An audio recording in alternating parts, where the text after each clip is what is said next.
Manoj.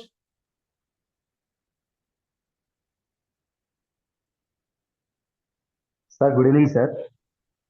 One second. Hi Manoj, good evening Manoj. So man, ఇప్పుడు నేను ఆ పీపీటీ చూపించకుండా ఇప్పుడు డైరెక్ట్ గా నేను లైవ్ లో తీసుకున్నా, నువ్వు మేనేజర్ అన్నట్టుగానే అనిపిస్తున్నావు. సో అంటే ఇది చూడగానే అది no you have changed everything, the attire and మొత్తం కూడా. Congratulations Manoj. Thank you so much sir, thank you so much.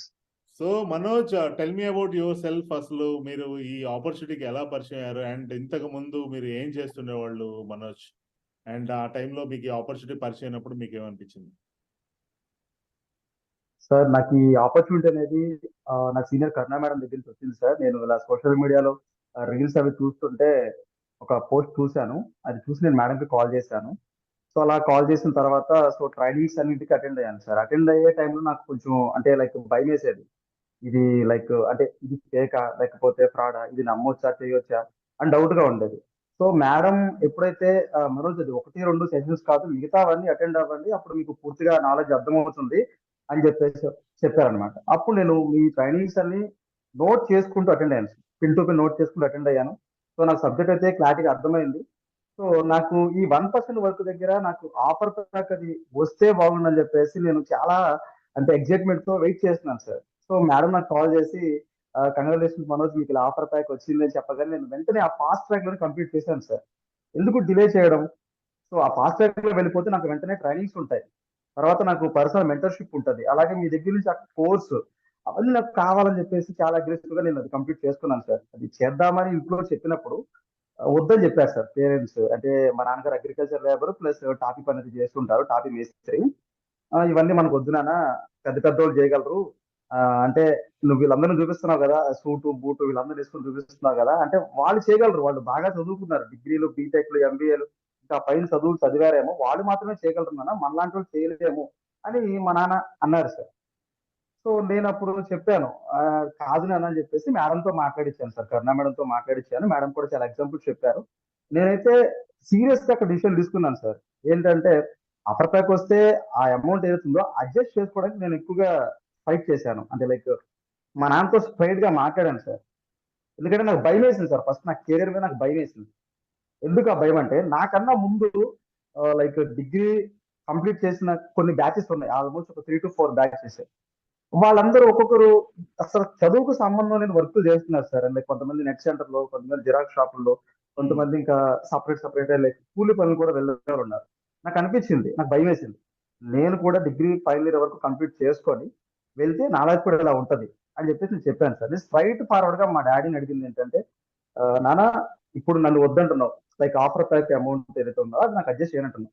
అనుకోకుండా ఇప్పుడు లైక్ మొత్తం డిజిటలైజేషన్ అయిపోయింది కదా, నా కాలేజీలో ఒక ల్యాప్టాప్ కొనాలి, అది మ్యాండేటరీ, అది ఉంటేనే ఆ సబ్జెక్ట్ నేను పాస్ అవుతాను అని చెప్పినప్పుడు మిగతా వాళ్ళందరూ కొంటారు, నేను కొనకుండా అలా ఉండిపోతాను.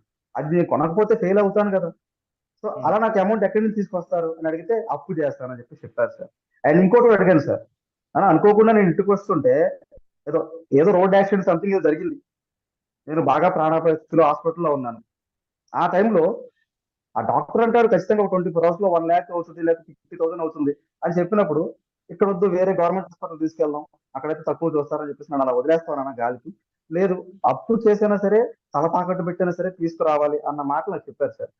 మరి అటువంటి విషయాలకే నాకు ఇబ్బంది, ఇది ఒకటి ఇవ్వండి, కావాలంటే మీ అమౌంట్ నేను 2 months టైం అడిగాను సార్. కావాలంటే మీరు చేస్తున్న పనికి నేను వచ్చి ఆ అమౌంట్ మీకు తిరిగి ఇచ్చేటువంటి ప్రయత్నం చేస్తానని చెప్పి నేను ఈ నిర్ణయం తీసుకున్నాను సార్. సో నౌ స్టార్టింగ్ లో నాకు మేడం చెప్పారు సార్, మనోజ్ గారు మీరు స్టార్ట్ చేయండి, మంచి ఇన్కమ్ చూడొచ్చు అని. అయితే నాకు నేను చెప్తూ ఉంటాను సార్, మేడం నాకు అబద్ధం చెప్పారు అంటూ ఉంటాను. ఎందుకంటే మంచి ఇన్కమ్ లైక్ 20 to 30,000 ఇలా ఎర్న్ చేయొచ్చు అని చెప్పారు సార్. కానీ now I'm earning per month 1.5 lakhs. That's great Manoj. I seen, నేను కూడా నాకు 2 days బ్యాక్ మీరు పంపించారు రిపోర్ట్ అంతా కూడా నాకు పంపించారు. నేను చూసిన తర్వాత ఏంటిది మనోజ్ ఇంత ఇన్కమ్ లో ఉన్నాడా అనుకున్నాను నేనైతే. So that's great Manoj, really inspiring. So ఇది 1 day ఆల్ నైట్, ఒక్క రోజు రాత్రిలో జరిగింది అయితే కాదు, కానీ ఇలా జరగడానికి మాత్రం డెసిషన్ మాత్రం 1 night లో తీసుకుంది అని అనిపిస్తుంది. ఎందుకంటే as you said, so opportunity వచ్చినప్పుడు దాన్ని వదిలిపెట్టకూడదని చాలా ఫాస్ట్ గా నిర్ణయం తీసుకున్నావు, చాలా ఫాస్ట్ గా స్టెప్ ఇన్ అయ్యావు.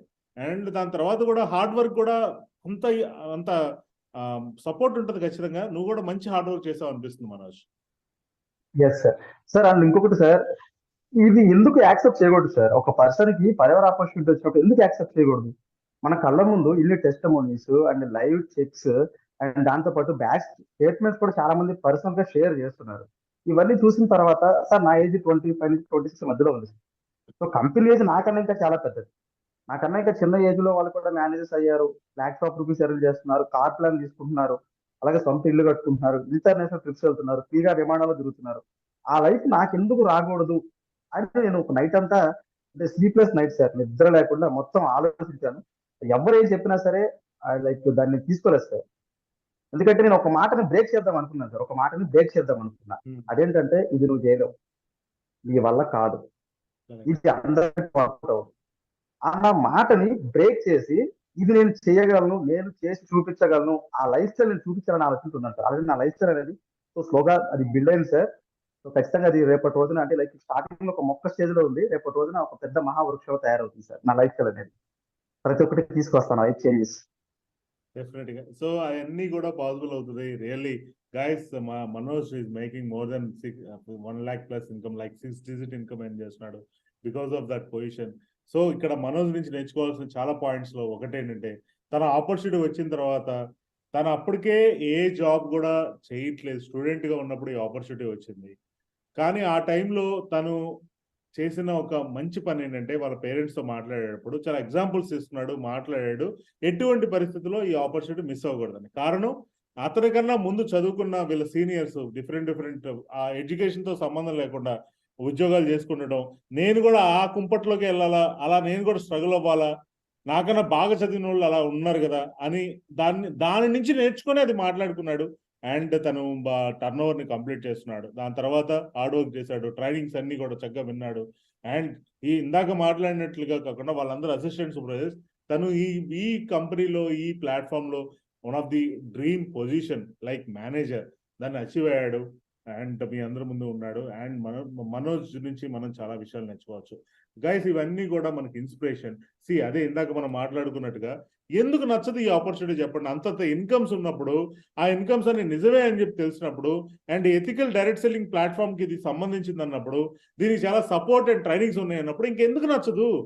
దీంట్లో ఇన్కమ్స్ లేకపోతే, లేదంటే చాలా బయట రోడ్ల మీద తిరిగి చేయాలి అన్నప్పుడు, అందులో ఆన్లైన్ అన్నప్పుడు, కేవలం ఏంటంటే మన మైండ్ లో, ఇందాక ఫస్ట్ లో ధనలక్ష్మి మేడం చెప్పారు చూసారా, జాబ్ మైండ్ సెట్ తో ఉన్నాం మనం. జాబ్ మైండ్ సెట్ తో ఉంటే మనం ఎప్పటికీ కూడా ఆ కేజ్ నుంచి, ఆ బోన్ నుంచి మనం బయటికి రాం.